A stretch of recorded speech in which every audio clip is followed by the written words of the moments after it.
Hi guys and welcome to Thruzone.com. This is Mohit Soni. What is in front of you is the Toyota Glanza in its petrol automatic avatar. We've driven both, of course, the manual as well as the automatic here, and this is the car that is, of course, is the Maruti Suzuki Baleno rebadged. The Toyota group has in India has decided to do that with multiple cars coming in the future and already existed, and some of them have already gone away as well. So everything apart from that story, let's focus on the product right now. As you can see, design remains pretty much unchanged in major ways, but at the front you do get Toyota's own grille this time around, and the bumper below also has been revised to a certain extent, which makes it a good looking car. The new Baleno was quite wide at first look. This also continues with that aspect, and it looks quite premium as well, and it looks like a Toyota hatchback. If it was sold in some other international market, it would easily pass off as a Toyota, because it looks like somewhat it has some Yaris hatchback looks around it. And as you can see, the headlamps are really nice with the LED DRLs. You've got a nice flat bonnet here, and the alloy wheels look quite nice on this vehicle. The side profile continues to be similar as the previous Glanza, and it's only the alloy wheels that are different. And coming at the back is where the major differences are. These boomerang tail lamps that we've seen earlier on the Baleno as well, I told that they look a little bit aftermarket. They continue to be the same here, and you've got a big fat chrome strip over here. That is the reversing camera. You get a reversing sensor, of course. Front parking sensors still don't exist, which I think is necessary nowadays in India, considering the parking situation. The urban cities are fully packed. That is the big bad boot on offer. Almost 300 liters, very well laid out, but of course the loading lip is very high. On the inside you can see you get a hook, you get a light, and there is some more storage here as well. And yeah, that's what the boot is all about. Let's get back on the inside and let's start with the rear. Me sitting behind my own driving position, and very good knee room, of course, very good leg room. You've got AC vents and charging points and some space to keep some stuff, and pockets are only on the passenger side, not here, surprisingly. And those are the door pads over there. Let me just show you an open one here as well. You've got good amount of space over there, and yeah, you don't have height adjustable seats in the features list. The headrests are adjustable at the front and at the back, but there is no middle headrest, of course, no armrest as well. And you've got 3-pointed seat belts for both the passengers, but the middle one still gets a lap unit. And yeah, pretty nice space. Under thigh support is also good enough, if not great. And the AC works quite well. And yeah, that's it. That's what the rear cabin is all about. Let's jump to the front, and I think this is a very good cabin at the back as well. It always has been. What you can see, the Glanza over the Baleno, is the fact that you get a beige and black interior, which looks really nice. Height adjustable seats are on offer.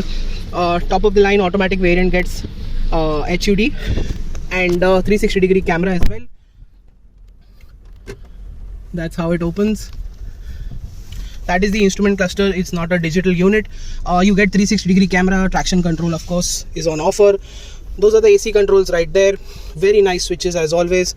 The infotainment system here, as always, continues to be a fantastic unit with any other Maruti and the Maruti badge Toyotas. And it now has wireless Apple CarPlay and Android Auto, so that is very impressive to have. Some bigger vehicles don't have this. So Maruti had just recently updated their cars, so this also got updated automatically. That is the kind of glove box you have. Just about enough space, quite wide as well, so pretty good. The front door pads are also different, and they are nice and accommodating.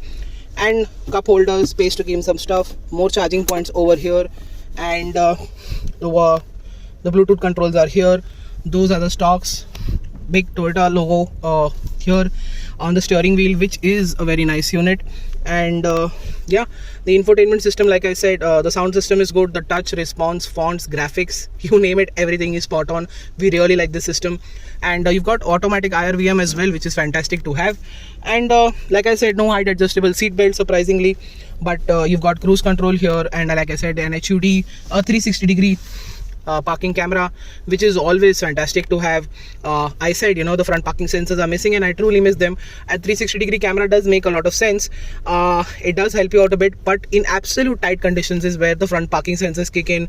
And since I know I park in very tight areas most of the time, I quite miss it when any other car doesn't have it. So that is going to be my take on this. This is the gear shifter with the AMT that we're driving. We know Marutis are now offered with a petrol engine and an AMT gearbox. The torque converter CVTs, they've all gone in the interest of fuel efficiency and lower price. Surprisingly, you're still handling all of the data from here via these very old school sticks on the instrument cluster. But the feature list, like I said, includes cruise control, and you can see driving time, clock. You've got these nice gauges here, which are digital, of course. And yeah, that's it. That's what the car is all about. Obviously no sunroof. The Ultras and i20 have it. The Glanza is also premium, should have it. Maybe it will get an update, we don't know. Completely unaware of those developments as of now. The armrest is very small, and the amount of space you're getting here is still quite nice. And yeah, quality feels just about okay. The feel of the car is definitely quite premium. These plastics are quite nice. This color is quite good, but the texture here is a little rough. The piano black finish, of course, could have been better. It looks a little weird, and as you can see, it's been catching all sorts of elements. In the rain, it's getting the moisture, it's getting the fingerprints and all of that. Automatic, of course, wipers and lights are on offer, which is brilliant to have. And we are in the rainy season, so it's really nice to see that. Yeah, that's what the cabin is all about. I already explained you what the features are on this infotainment system, and everything works quite well. And let's find out how it drives. So what is the Toyota Glanza like to drive? We've driven the manual as well as the automatic AMT, and we can tell you that this engine is very smooth, very refined, very fuel efficient. It has delivered almost 16 kilometers to the liter in the city in the manual version, and 13 kilometers to the liter in the city when it comes to the AMT. The AMT surprisingly is slightly less fuel efficient, despite the fact that the engine is really efficient, and you can see those numbers reflected in the manual. Like I said, it delivers 16 kilometers to the liter. On the highway, it can reach 18 to 19, and I think that's a spectacular number to have. I usually don't start my videos of driving experience with fuel efficiency, but the Glanza is all about that. It's really fuel efficient, and that needs to be highlighted immediately. Low end and mid-range torque is good, top end is great. The engine makes a good noise. The K series engine makes a good noise. Intake and exhaust note is also quite fruity and quite sporty. Apart from that, driving is not a problem. Fuel efficiency is great. Refinement is good, and in terms of handling, well, the steering is a little artificial. It weighs up quite well, but it feels quite artificial, and it's light and precise. When you need it, it gets heavier, but all of that just feels very, very artificial. It doesn't feel very natural, unlike other cars in this segment, and that could be better in the future. Apart from that, the brakes are also good enough. Body roll is bare minimum. You've got a lot of grip. You can exploit it. The car in the corners, you can push it a little hard. You will have a lot of fun. And highway stability is also quite good. And overall, it's a great car. To drive within the city and on the highway at steady speeds. While pushing it hard, you will realize that it needs a little better brakes, a little better tires, a slightly better well-tuned suspension, a little less artificial feeling, steering. But if you drive it normally, you will not find any issues with this car whatsoever. You will find the car to be quite impressive and quite convenient for your everyday needs. Apart from that, what do we think of the Glanza? We've already reviewed the Baleno and in detail, and we've told you about the Glanzas. They're exactly the same. There's no difference in the suspension or engine. I've explained you what the interior and exterior are all about. The pricing is slightly higher, but there are more variants to choose from this time in the Glanza. There is a CNG variant as well, so you can have a check in that. If you are looking forward to a CNG car from the factory, there is nothing like it. Sadly, CNGs are not coming with automatics, and something that everybody is waiting for. We thought Maruti and Toyota could do it. They could do it in the future. Right now, there is no option like that, and that's the only criticism I have in the powertrain aspect and in the driving aspect.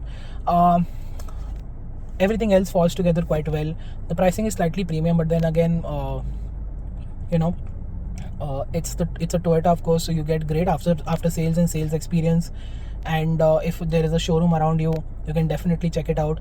The Glanza is already doing quite well in the urban areas, and yeah, you could definitely consider this if you want a Toyota, if you want a hatchback, if you want great after sales service experience, and if there is a Toyota showroom near you and a Maruti one isn't, surprisingly, then you can obviously check out the Glanza.